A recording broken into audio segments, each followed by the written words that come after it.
Hello everyone, Jai Hind. I hope you are doing well. 90 days left for NDA. तो आज की video में हम सिर्फ यही बात करने वाले हैं कि 90 डेज़ का हमारा क्या एक स्ट्रेटेजी रहना चाहिए, क्योंकि मैं पिछली वीडियो में बहुत सारे दोस्त कमेंट किए थे क्या क्या प्लान रहना चाहिए, कैसे करेंगे। तो इसलिए एक 90 डेज़ का प्लान जो हम सोचे हैं और मतलब बहुत ही बेटर होना चाहिए, और जो मेरा पास्ट एक पहले एग्ज़ाम का एक्सपीरियंस के उसके हिसाब से। तो चलिए देखते हैं। अभी से लगभग 90 डेज़ बचे हैं एग्ज़ाम के लिए, और जो एक्स फैक्टर है मैथ वो तो कंफर्म है कि रहेगा ही। तो उसके लिए मतलब मेनली मैथ्स में 10 चैप्टर्स जो बहुत सारा वेटेज लेके चलते हैं, जो कैलकुलस को छोड़कर ऐसे 10 चैप्टर्स हैं जिसको करने के बाद कट ऑफ क्लियर होना ही है, जो अच्छा मार्क्स गेन हो सकता है इससे। कैलकुलस का बात करेंगे साथ में।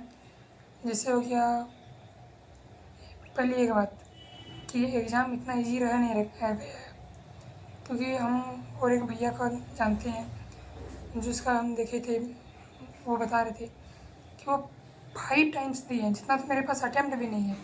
5 टाइम्स सोच रहे हैं जितना मेरे पास खुद भी अटैम्प्ट है, एक बार हम दिए हैं और मेरे पास यही लास्ट, मेरे पास उतना अटैम्प्ट भी नहीं है।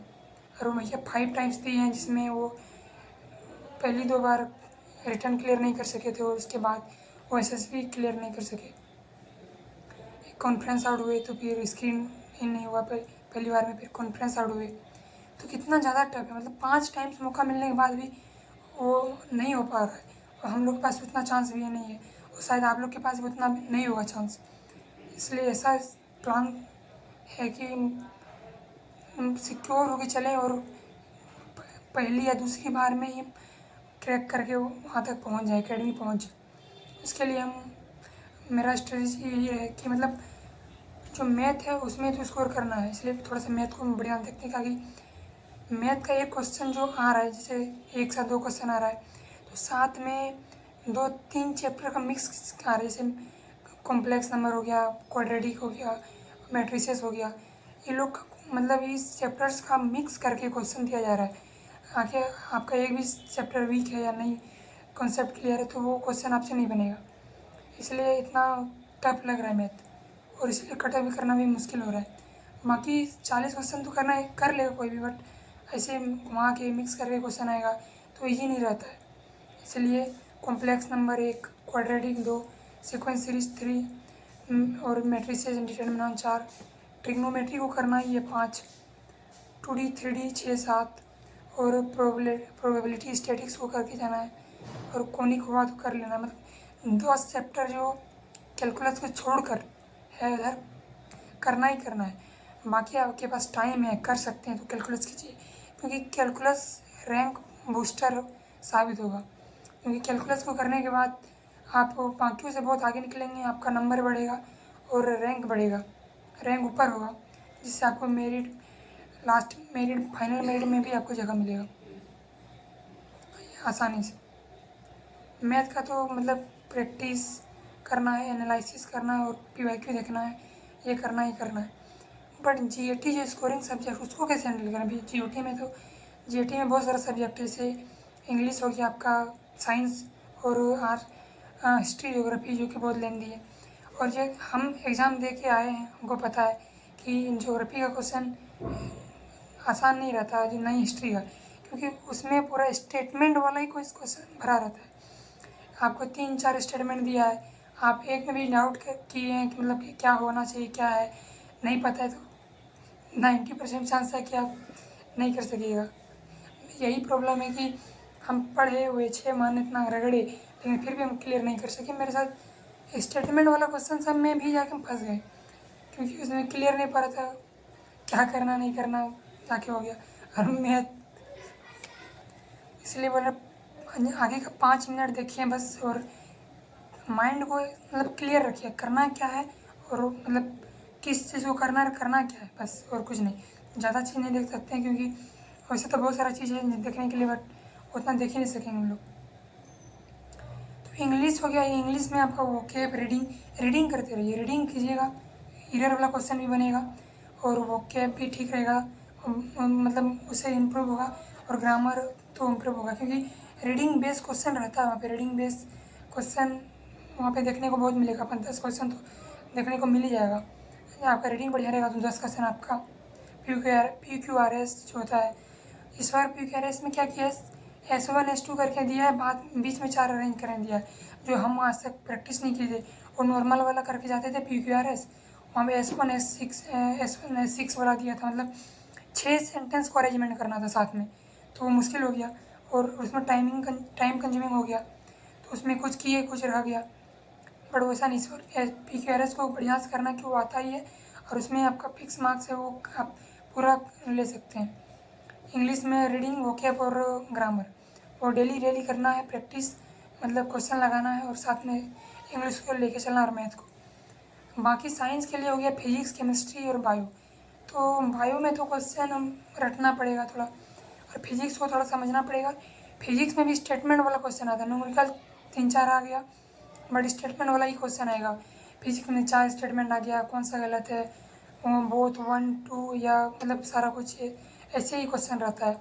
इसीलिए लेवल बढ़ रहा है, क्योंकि बच्चा सही क्यों नहीं कर पा रहा है, क्यों नहीं निकल रहा है आसानी से, क्योंकि जो डीप में नहीं जाएगा वो क्लियर नहीं कर सकता, इसलिए डीप में जाना ही पड़ेगा।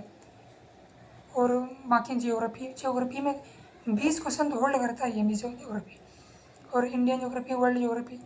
तो उसमें भी ज्योग्राफी में भी आपको कॉन्सेप्ट चाहिए, याद रहना चाहिए, मतलब यूनिवर्स के बारे में पता होना चाहिए, कॉस्मोलॉजी मतलब वो उसी को बोलते हैं।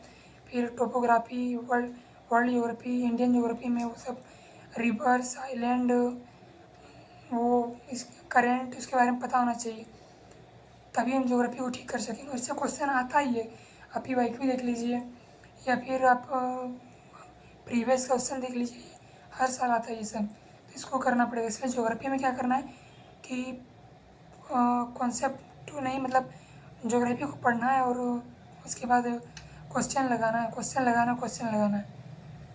और पॉलिटी तो बहुत कम लिटी रखता है, उसको थोड़ा ज़्यादा टाइम नहीं देना है बस, लेकिन थोड़ा देना है उसको भी।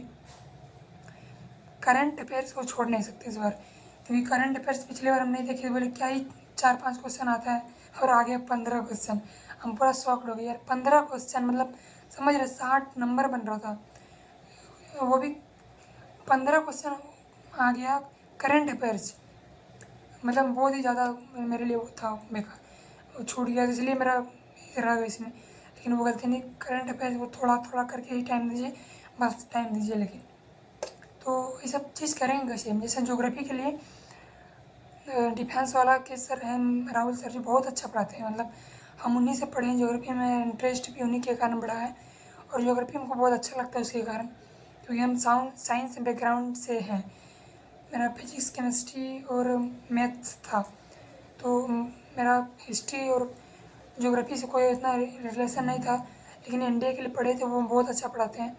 उससे पढ़ लीजिएगा तो आपके माइंड में एक रोड मैप सा बन जाएगा, उसके बाद आप थोड़ा फैक्ट याद कीजिए और भरिए रोड मैप को, तो ज्योग्राफी डन हो जाएगा। और हिस्ट्री के लिए बोलेंगे तो राहुल सर हैं, मतलब प्रथमेश सर हैं, जो डिफेंस वाला में पढ़ाते हैं। PW में उसका बहुत सारा लेक्चर पढ़ा है, वन शॉट, आप उनसे देख सकते हैं। वो उनसे क्या होगा कि आपका एक क्लियर माइंड हो जाएगा, कहाँ कब कौन सा चीज़ कब हुआ था, कैसे हुआ था। उसके बाद फैक्चुअल चीज़ तो याद करना ही पड़ेगा, बट वो हिस्ट्री के लिए वो बेटर रहेगा। और पॉलिटी भी प्रथमेश सर ही पढ़ाते हैं, जो डिफेंस वाला के सर हैं, उन्हीं से पढ़े थे, मेरा उनको काफ़ी अच्छा लगा था। और डिफेंस वाला में वन शॉट है, तो आप वन शॉट पूरा लगा लीजिए और क्वेश्चन को लगाते रहिए, बस और कुछ नहीं है। पहले वन शॉट लगाइए, फिर प्रैक्टिस लग करते रहिए।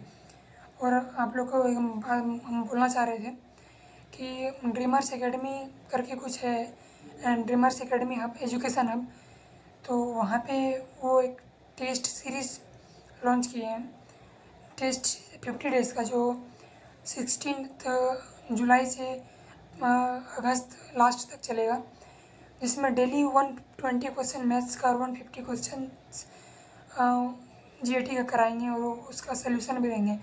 तो वो जिनको भी चाहिए वो ले सकते हैं। अभी नहीं तो अभी 1 महीना बाद ही वो स्टार्ट होगा। तब तक में आप अपना सिलेबस देख लीजिए। जिनका फर्स्ट अटैम्प्ट है, जो 12th के साथ दे रहे हैं, वो उनके लिए हम ये बोलना चाहेंगे कि भाई देखो, बोर्ड्स हैं आपके, तो आपको अलग से वो बोर्ड्स में देखना पड़ेगा। तो करना क्या है, तो हम बोलेंगे कि आप फिजिक्स केमिस्ट्री बायो जो PCM लेके चल रहे हैं वो उनको बहुत अच्छा से करें, ताकि उसका जो नंबर है उनका ना कटे, उनमें गेन कर सकें। और मैथ जो है, मैथ को लेके चलें ताकि नंबर मिले।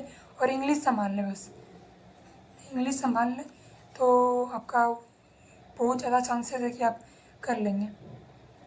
यही बताना चाह रहे थे। और पता देखो, अब लास्ट ऑप्शन आ गया कि फोकस, कंसिस्टेंसी और पेशेंस। पढ़ाई तो बहुत कोई कर रहा है, मतलब 6 लाख 7 लाख फॉर्म भराया जाएगा, बट रिटर्न निकलेगा 6 से 7 हज़ार। उनको पता है, आपको भी पता है, बट उनके लिए पागल तो पढ़ना पड़ेगा। कंसिस्टेंसी जो है ना, मेरा भी बहुत वीक है। मतलब आज पढ़ी 12 घंटा, कल कुछ काम पड़ गया, कुछ इधर हो गया, गायब। कंसिस्टेंसी मेरा भी मैनेज नहीं हो पाता, इसलिए हम यूट्यूब से थोड़ा डिसिप्लिन लाने के लिए, खुद को थोड़ा कंसिस्ट करने के लिए बहुत कोशिश की और अभी बहुत बेटर हैं। तो वही हम भी चाह रहे हैं कि आप भी कंसिस्टेंट होइए और लगे रहिए। कंसिस्टेंसी मैटर करता है बहुत। लास्ट में यही है कि जो जितना रगड़ेगा वही पहुंचेगा, क्योंकि सैनिक स्कूल, आर्मी पब्लिक स्कूल, ये सब है, इन लोग के जो बच्चे हैं वो तो पहले से ही बहुत तैयारी करते हैं। हम लोग तो हिंदी मीडियम से आते हैं और थोड़ा सा ये सोचना नहीं, बट मेहनत हम लोग को ज़्यादा करना पड़ेगा। अगर बीट करना है तो हम लोग को जगह बनाना है, तो इसलिए हम लोग का मतलब प्रायोरिटी रहना चाहिए कि हार्ड वर्क करना है, ताकि रिटर्न क्लियर हो। SSB के लिए भी साथ में करना है और इसके बाद SSB के लिए जान लगा देना है। लेकिन लास्ट में हम बोलेंगे भाई मेहनत कर लो, मतलब इतना रगड़ लो कि बाद में रिग्रेट ना हो। आप कर लो, क्योंकि हमको थोड़ा सा भी बहुत ज़्यादा ही रिग्रेट हो रहा है, क्योंकि हम पहली अटैम्प्ट में ही निकल जाते जहाँ तक हमको लग रहा था, लेकिन निकला नहीं। इतना आसान नहीं है, इतना आसान रहता सब कोई कर लेता था। क्योंकि टफ तो है, ये बात पहले बात ये मान लीजिए कि पहली बात कि टफ है, और दूसरी बात कि करना ही करना है, चाहे कितना भी टफ हो, बात ख़त्म। इसलिए करना है तो लगे रहिए। और ज़्यादा कुछ नहीं बोलेंगे।